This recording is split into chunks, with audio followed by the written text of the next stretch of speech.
Spurs trailed by a half dozen midway through that fourth quarter, but they rally behind some good defense and some tremendous plays by the rookie Steph Castle, and they beat the Philadelphia 76ers 128-120 as we continue Spurs Live. Dan Weiss, TJ Ford, Kiana Williams back here at our Spurs Live desk. And Steph Castle's second career double-double tonight.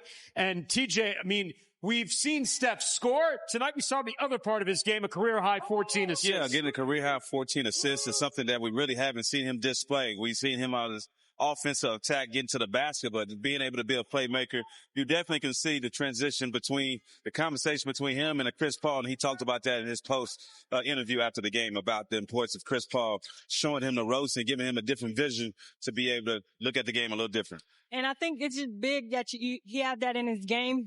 14 assists is second most by a Spurs rookie. He played well in playmaking tonight, so good job by Steph. You want to take a guess how many assists you had as a rookie? Your highest? Probably 14. You had 12. 12. Not sure. 14 in his mind. He had 14. Let's send it back to the two guys who called tonight's game. Jacob Toby, Sean Elliott. Sean probably had 20 as a rookie, I'm sure. As a rookie, maybe 6. I'm guessing. 12's pretty good by TJ. Yeah. Well, TJ knew how to pass the ball. Let me tell you. And he was speedy getting up and down the floor. And I know Kiana knows how to pass the ball as well, so it was probably a treat for both of them to watch. And I really loved watching Steph Castle and everything he did on the offensive end of the floor, not just assisting, but scoring the ball, especially late.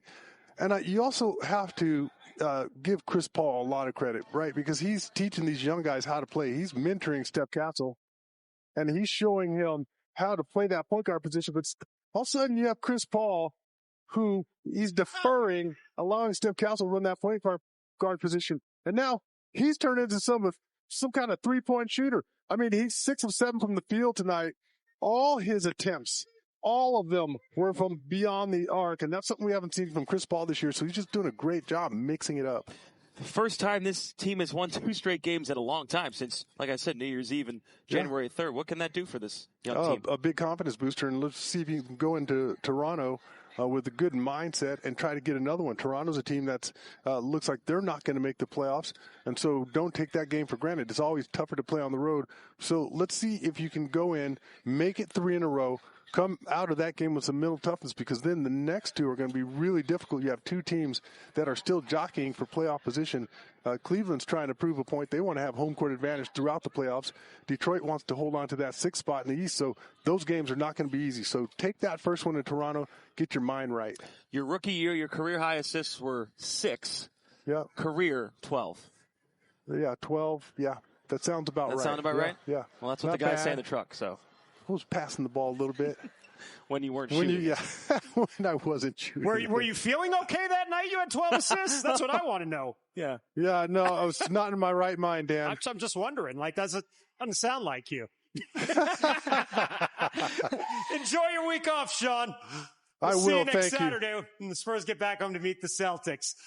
Your career high in assists? We'll give you another chance at this. My career high in assists, I think, was 18. 18. Wow. Against the Denver Nuggets on the road. Always knows their numbers. Amazing. These guys always know their numbers. Your career high in assists, I want to say maybe 12, 13 sounds about right. We're working on that in the truck. We'll see if we can find it here in the out of the break. Spurs win tonight here, 128-120 over the Philadelphia 76ers. Keldon Johnson giving the Spurs some energy there in the fourth quarter. 18 points, 3 of them right here. More Spurs Live when we continue after this. 28-120 as the Spurs pocket back-to-back wins after knocking off the Philadelphia 76ers here tonight at the Frost Bank Center, closing out 6 out of 7 here at home. Dan Weiss, TJ Ford, Kiana Williams, Keldon Johnson once again. And we're going to show some of his offensive highlights, guys, but I thought there late in the fourth quarter defensively, TJ, that's where the Spurs were really able to turn the game around in their favor. Oh, he brought the energy, and defensively he was able to get after it. And then when you look what he does offensively, being able to get the ball to the basket and being able to kick out and make shots. But what he does well is he's able to attack and finish strong at the basket, and he's always a guy that's been consistent coming off the bench. He's instant energy off the bench, and here he is making a play to Jeremy, hitting out in transition. That energy is contagious, and it just brings another layer to the game. Yeah, that was one of the dunks that Sean said, a little worth more than two. That obviously part of that momentum shift in the final 5 minutes. 7 finish in double figures tonight, led by Jeremy Sohan's 23. Chris Paul, 6 of 7 from downtown. He's one of just 5 players in the NBA, 20th season or later, to have 5 or more threes in a game. I mean, Chris Paul, we talk about his value, his leadership, but being able to be at his age and still being able to be on the floor with these young cats and being able to still be productive and continue to find some ways to make history within his career. And Chris Paul was able to be excellent tonight from the perimeter, and he did some things that I'm pretty sure he's surprised in that locker room as well. And like you said, and like you told me, I liked how Steph Castle, Kiana, alluded to Chris Paul, being able to kind of open his eyes up as a playmaker this year. Absolutely. CP3 is the best thing that could have happened to Steph Castle this year. His veteran leadership and experience, and Steph Castle just being a sponge, soaking in all the information is vital. Spurs got the win tonight. Really started with Devin Vassell. He made his first 4 threes in this game, finished with 20 points. This one's up top, though, at the rim. We wrap up Spurs Live on the other side right after this. What did you see from Steph, playmaking-wise? Thought he did a really good job picking his spots. Early on, I thought he was a little bit overly zealous or forceful when they showed a crowd. When he's able to make that early pass, then it really makes the defense make a tough decision on, are you going to show a crowd or are you going to stay more at home? And he's, so good at taking up space that when he really understands when to take the gaps and then when to make people better when there's 2 on the ball, he'll be a dynamic force to be reckoned with because he has the passing ability and the vision. It's just the balancing act. Seemed like late in the game he was kind of directing traffic out there and got some hockey assists as well. For sure. I thought we did a good job of that as a team. 36 assists. We continue to move the ball and let the ball find the open man and continue to, get each other great shots and allow the ball to kind of dictate who took those shots. Coach, it seems like Devin's been a lot more aggressive offensively. How would you define how Devin's offense has been? I think he's been more aggressively in general, 5 rebounds, 7 assists, 3 steals. There was a time we were talking a lot about his shooting slump or whatever you want to call that. And I think that overshadowed a lot of it. I think now that he's making shots and back to his normal self, he's probably more aggressive just because he's such a dynamic scorer. And when you get into a flow and a rhythm and you make shots, you typically take more shots. And it's just good to see. But I think he's been impacting winning and kind of leaving his imprints on the game in a variety of ways now for a while. It's been good to see. Back to Steph real quick is sort of the next step in his progression. He's obviously been able to, he's shown that he can score at the rim even through traffic on defense. Is the next step for him to be able to identify when defenses are loading up against him to be able to spread it around?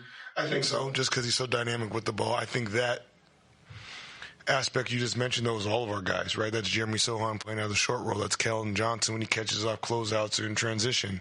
That's Devin when he catches it and plays pick and roll, right? And so that's part of the team aspect of understanding it's our possession, it's our pass, it's our shot. And I think a lot of times the intention is there. It's just continuing to clarify, learn, educate, feel that stuff out. Or we scored this way this time, so now they may take that away. So now what's the next thing that'll be open? And that's just, part of the progression.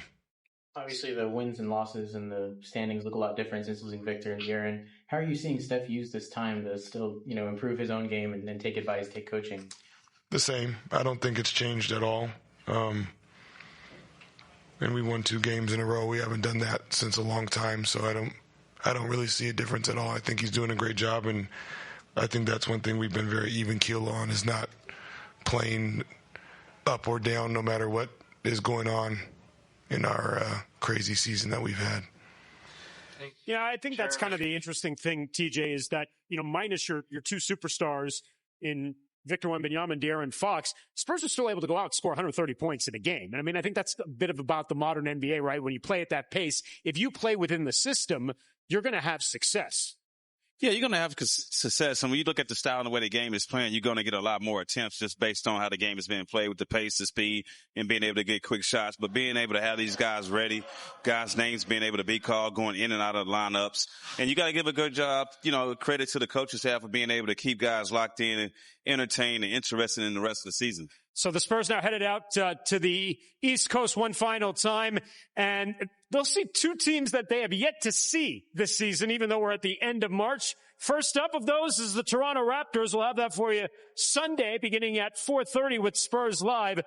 Darko Rajakovic has got his Raptors playing well right now. This team, led by an all-star Kiana and Scotty Barnes, who is a budding superstar. They traded at the trade deadline for Brandon Ingram, even though he's really more for next season. This team's got some good pieces, and like I said, they're another young team that's playing hard right now, even though their season didn't turn out, I think, the way they were expecting. Yeah, absolutely. Scotty Barnes playing well for the Toronto Raptors. I think scoring 29 points last night against the Warriors. So if the Spurs can contain him, they'll come on top. But it's nice to see the Spurs get these 2 games home before going on a 3-game road trip. You looking forward to going back to Toronto? Of course. Anytime I can get a chance to go back to Toronto, my old stomping grounds. The only thing is I'm on the opposite end, and we got to have these Spurs go in and beat my old team.